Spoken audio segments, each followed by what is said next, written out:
India has reached the south pole of the moon, where no country in the world could reach to date, with the dedication and talent of its scientists. Lander module.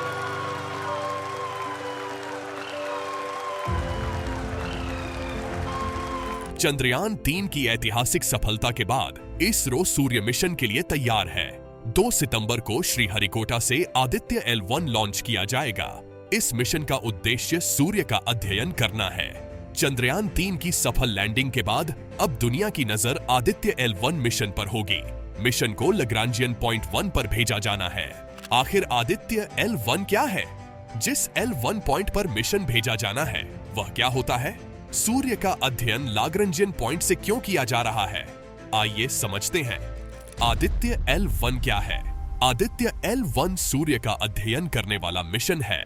इसके साथ ही इसरो ने इसे पहला space based observatory range का Indian solar mission कहा है।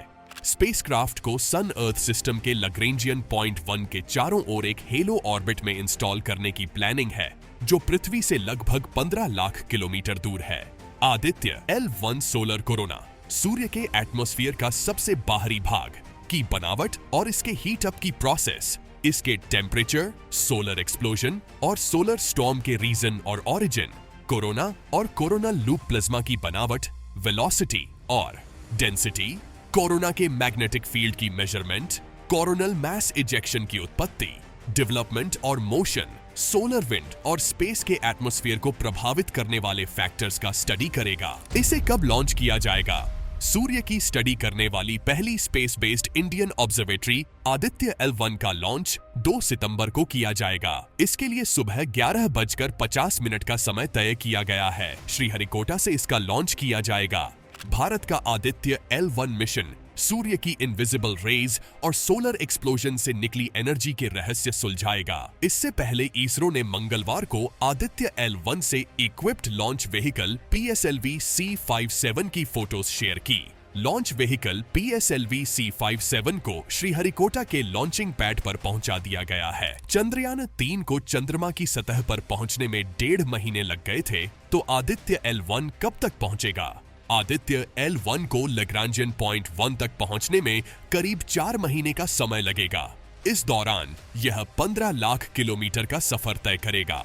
चंद्रयान 3 की तरह यह भी अलग अलग कक्षा से गुजरकर अपने गंतव्य तक पहुंचेगा, यानी आदित्य L1 को भी सीधे नहीं भेजा जाएगा। जिस लैग्रांजियन पॉइंट पर मिशन भेजा जाना है वह क्या है?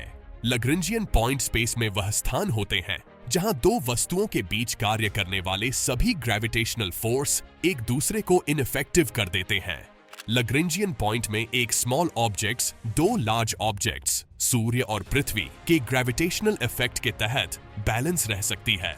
इस वजह से L1 पॉइंट का यूज स्पेसक्राफ्ट के उड़ने के लिए किया जा सकता है।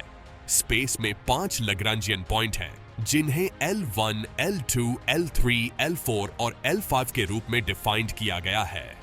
L1, L2 और L3 पॉइंट सूर्य और पृथ्वी के सेंटर्स को जोड़ने वाली लाइन पर स्थित है। वहीं L4 और L5 पॉइंट्स दोनों बड़े ऑब्जेक्ट्स के सेंटर्स के साथ 2 इक्विलैटरल ट्रायंगल्स का हेड बनाते हैं। L1 पॉइंट 2 बड़े ऑब्जेक्ट्स के बीच लोकेटेड है, जहां दोनों ऑब्जेक्ट्स का ग्रेविटेशनल फोर्स बराबर और ऑपोजिट है। यही वह पॉइंट होगा जहां आदित्य L1 मिशन को रखा जाएगा। L2 पॉइंट छोटे ऑब्जेक्ट से बियॉन्ड स्थित है, जहां छोटे ऑब्जेक्ट का ग्रेविटेशनल फोर्स बड़े ऑब्जेक्ट के कुछ फोर्स को इनइफेक्टिव कर देता है। L3 पॉइंट छोटे ऑब्जेक्ट के ऑपोजिट बड़े ऑब्जेक्ट के पीछे स्थित होता है। वहीं L4 और L5 पॉइंट्स बड़े ऑब्जेक्ट्स के चारों ओर उसकी ऑर्बिट में छोटे ऑब्जेक्ट से 60 डिग्री आगे और पीछे स्थित होते हैं। सूर्य का अध्ययन लैग्रांजियन पॉइंट से क्यों किया जा रहा है? लैग्रांजियन पॉइंट स्पेस इन्वेस्टिगेशन के लिए उपयोगी है, क्योंकि यहाँ कम एनर्जी वाली ऑर्बिट्स होती हैं। इसके साथ ही इस पॉइंट से स्पेस के कुछ एरियाज को सीमलेस फॉर्म से देखा जा सकता है। सन अर्थ सिस्टम का L1 पॉइंट एक स्पेसक्राफ्ट को लगातार सूर्य का इंस्पेक्शन करने की परमिशन देता है। दूसरी ओर सन अर्थ सिस्टम के L2 पॉइंट से टेलीस्कोप्स के जरिए डीप प्लेसेस का क्लियर व्यू दिखाई देता है।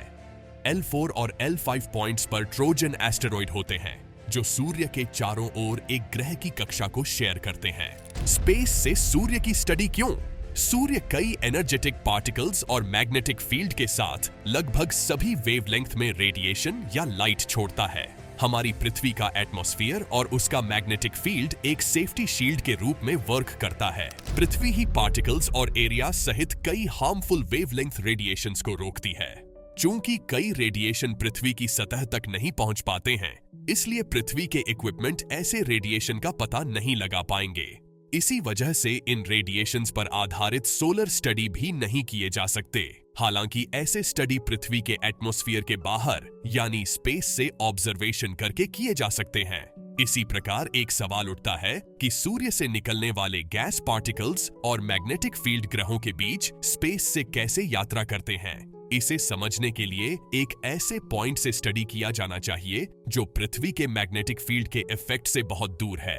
कैसी लगी आपको ये जानकारी हमें कमेंट में जरूर बताएं।